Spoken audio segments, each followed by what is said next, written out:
Hello everybody, and welcome back to another episode of History Buff 41. Today we're taking a look at the Model 1917 bayonet. So this bayonet was made for the Model 1917 rifle, which was initially a British-designed rifle manufactured by Remington, Eddystone, and Winchester during World War I. The British needed more rifles, and they did not have the manufacturing capacity to produce them, so they contracted out with 3 American companies who could produce them quicker and get them across the ocean to the British in just the period just prior to World War I. And then when the United States entered the war, by the time those companies got set up well and were able to produce on a mass scale, the United States had entered and Britain had resolved their rifle shortage issues. So those rifles were redesigned for the American 30 caliber round, or more widely known as 30-06, as opposed to the British 303. The British rifles were called pattern 13s, and hence the bayonets that were made for them were also called pattern 13s. And when it was adopted by the United States, they were adopted as the Model 1917 rifle, and hence the bayonets were adopted as the Model 1917 rifle. So when the U.S. joined the war, the U.S. Ordnance Department bought about 545,000 bayonets of the pattern 13 bayonets off of the British government for use by American troops. The full number of bayonets made is unknown, but Remington and Winchester were the contractors that manufactured the bayonets. The Remington contract was approximately $1.5 million, while the Winchester contract was just under $400,000. A couple other companies were contracted to manufacture the Model 1917 bayonet, but they never got into production. National Motor Vehicle Company was contracted to make $255,000, and Landers, Ferry & Clark, more famously known for producing the Model 1917 and Model 1918 fighting knives, were contracted to make about $500,000. But the war ended prior to the contracts going into effect before the companies could start going. So we're going to take a look at this bayonet. And one thing, if we pull out here our Model 1907 that went to the 03s, you'll see they look very similar in size and shape. So they did a couple of things, the military did, with the design of the bayonet to help soldiers tell the difference. First thing is, if you look, the Model 1905 has a single screw, whereas the Model 1917 has 2 screws here in the handle.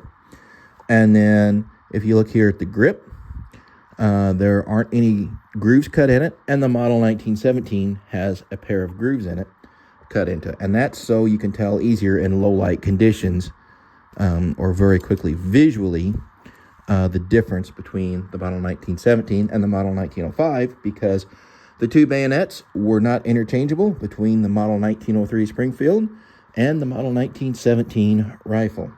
So if we pull in here a little bit closer, you can see the ordnance marks. You see U.S., you see the ordnance bomb, you see an inspector mark, and then this X is a bend test, flex test. They tested the metal to see how far it would bend. And then if we flip it over, you see, if I can get the light right, you see 1917 right here for the model. And then you see Remington in a circle, and the Winchester ones will be W stamped. Some of the Remington ones were marked 1918, but the Ordnance Department made them switch back to marking them 1917. So if you find one of those, you've got yourself a prize. And so if we're going to take a look here at the scabbard, and you can tell this one here is in pretty rough shape. It's seen better days. Actually, what you see here is an issue not just with these scabbards, but also with the 1917 fighting knife scabbard. It was made of, you see this here, this is leather. And then we have our metal ends, and it's pretty common that the leather has rotted off of the metal. And you see here kind of basically like a staple. It's stapled in, for lack of a better term. And then we've got our typical 1910 hanger. So this particular scabbard was made by the GWOT Belting Company of Hartford, Connecticut. Grattan and Knight also made Winchester, or made of Worcester, Massachusetts, also made them. They'd be marked G and K. So if you look here, so I can get it to zoom in. Come on. Oh, hey, there we go. So right here, HE is an inspector mark. And then, reading this upside down.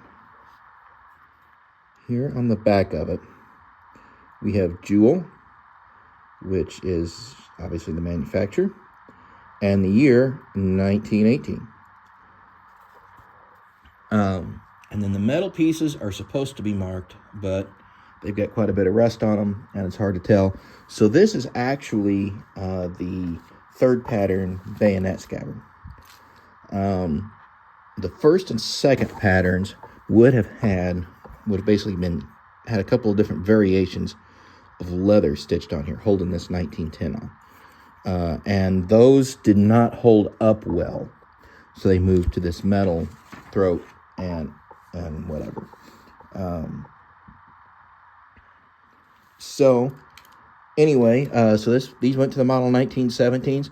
The 1917 was used in World War I, not only on the model 1917 rifle, but it was also used on the 1897 trench gun and the Model 12 trench gun. Actually, it was used on a lot of combat trench guns in World War I, World War II, Korea, and through Vietnam. In about the late 50s, early 60s, the military contracted out for another series of Model 1917 bayonets. Basically, the difference in those is they had black plastic grip on them, and then they had, instead of this leather scabbard, they had something a little more in line with the longer M3 scabbard that you'd see with the World War II issue 1905. The long had, the plastic, green plastic scabbard. And those were in use, like I say, for a number of years up until at least through Vietnam. And I've read a few anecdotal accounts of them being used on combat shotguns, even in the global war on terror in Iraq and Afghanistan. So that's that for this episode. Hope you enjoyed it. Please be sure to like, share, and subscribe, and we will see you next time.